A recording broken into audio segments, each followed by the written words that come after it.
यो अन्तः सुखोऽन्तरारामस्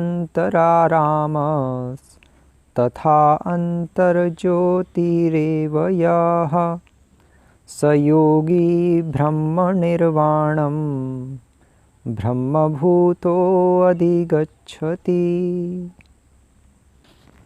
हरे कृष्ण। आज हम भगवद गीता के इस 5वें अध्याय के 24वें श्लोक पर हैं और कल वाले श्लोक में भगवान कृष्ण अर्जुन को बता रहे थे कि प्राक शरीर विमोक्षणात्, कि शरीर छूटने से पहले शक्नोति इह यह सोढ़ुम, वेगों को कंट्रोल करना सीख लो, अदरवाइज भगवत धाम की प्राप्ति नहीं होगी। और आज वाले श्लोक में भगवान बता रहे हैं कि उन वेगों को कंट्रोल करना कैसे है। तो कैसे रोक पाएंगे, तो सार रूप में कैसे रोक पाएंगे, अल्टीमेटली हायर टेस्ट लेना पड़ेगा। अब हायर टेस्ट कैसे लिया जाता है वो हम सब डिस्कस कर चुके हैं और इस श्लोक में भगवान बता रहे हैं। भगवान कह रहे हैं यो अंतः सुखो, कहने का अर्थ ये है कि जो अंदर में, अंतः सुखो, जो अंदर में सुख अनुभव कर रहा है, इंटरनल ब्लिस जिसको अनुभव हो रहा है। अंतर सुख का अर्थ एग्जैक्टली और अगर हम देखें तो क्या है, अंतर सुख का अर्थ है कि उसको जो सुख मिल रहा है, जो उसको खुशी मिल रही है, जो उसको प्रसन्नता मिल रही है, वो प्रसन्नता उसकी वास्तविक चीज़ों पर डिपेंड है, वो मैटर पे डिपेंडेंट नहीं है। टेम्परेरी ऑब्जेक्ट से जो प्रसन्नता मिलेगी वो प्रसन्नता भी टेम्परेरी होगी, वो सुख भी टेम्परेरी होगा। और परमानेंट ऑब्जेक्ट्स अर्थात God and God's holy name, Hare Krishna महामंत्र, इनके कांटेक्ट में आने से जो प्रसन्नता मिलेगी, जो सुख मिलेगा, वो परमानेंट होगा। तो पॉइंट ये है कि अगर हम परमानेंट चीज़ चाहते हैं तो हमें वास्तविकता के संपर्क में आना पड़ेगा। और वास्तविकता क्या है, वास्तविकता तो केवल राम नाम सत्य है, केवल भगवान ही सत्य हैं, वो ही वास्तविकता है। तो भगवान के संपर्क में आने से ही हमें अंतः सुख, हमें वास्तविक सुख अनुभव होगा। बाकी सारे सुख नकली हैं और टेम्परेरी हैं। क्यों? क्योंकि वो नकली चीज़ों पर डिपेंडेंट है। मैटर क्या है, वो मैटर में कोई सुख थोड़ी ना है। जो मैटर से हम जो सुख हमें मिलता भी है, क्योंकि मैटर टेम्परेरी है इसलिए सुख भी टेम्परेरी है, वो सुख भी खत्म हो जाता है। तो ये भगवान यहाँ पर बताना चाह रहे हैं।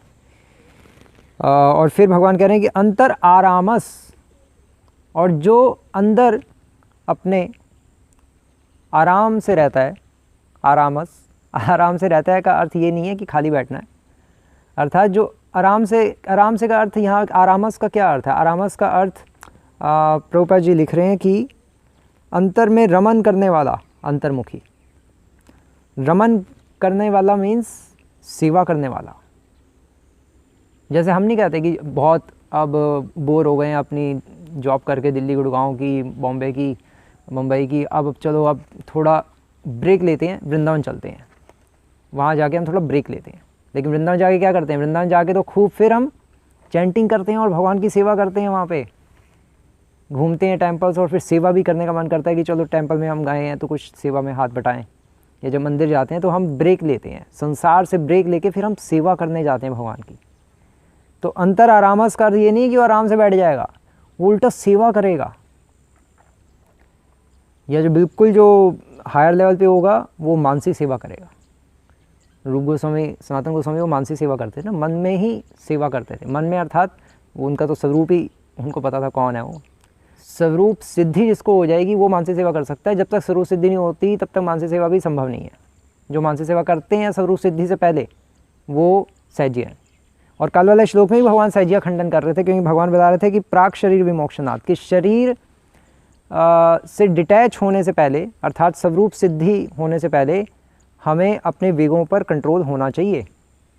तो पिछले श्लोक से भगवान सहज्यइज्म का खंडन कर रहे थे। क्यों? क्योंकि जो बाबा जी लोग हैं, जो खासकर राधा कुंड पे जो बैठे हुए हैं, वो बाबा जी काफ़ी, उनका यही मत है कि पहले दिन से ही अपने स्वरूप पे ध्यान लगाना चाहिए।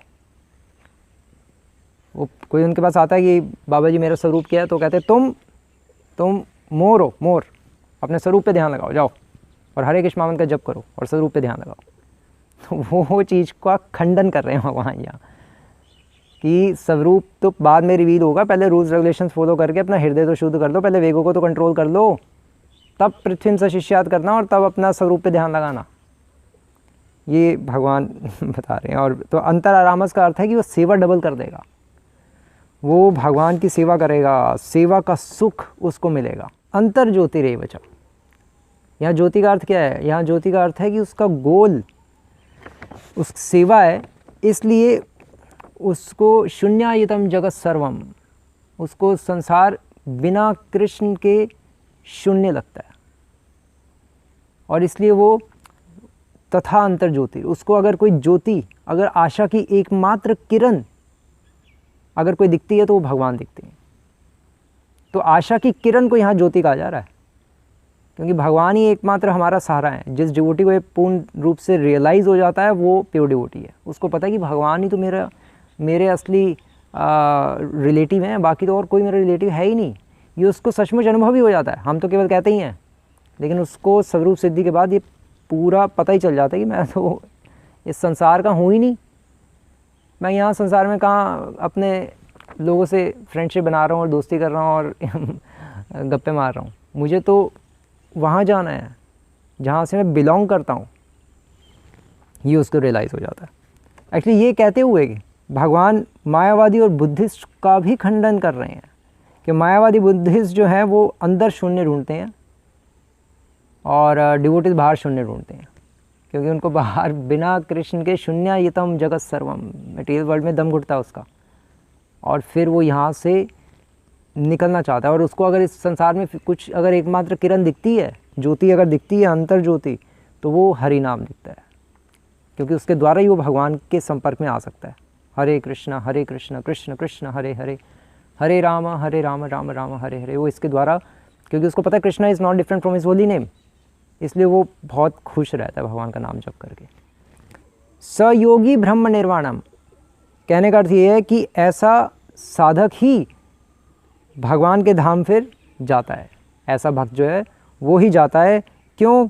अधिगच्छति, जाता है। क्यों जाता है? क्योंकि ब्रह्मभूत हो, क्योंकि उसको ब्रह्मभूत हो चुका हो, उसको पता चल गया है कि मैं कौन हूँ, उसको स्वरूप सिद्धि हो गई है, वो सेल्फ रियलाइज्ड हो गया, इसलिए वो भगवान के धाम चले जाता है। तो ये इस श्लोक का यहाँ अर्थ है। हरे कृष्ण। श्री प्रभुपाद की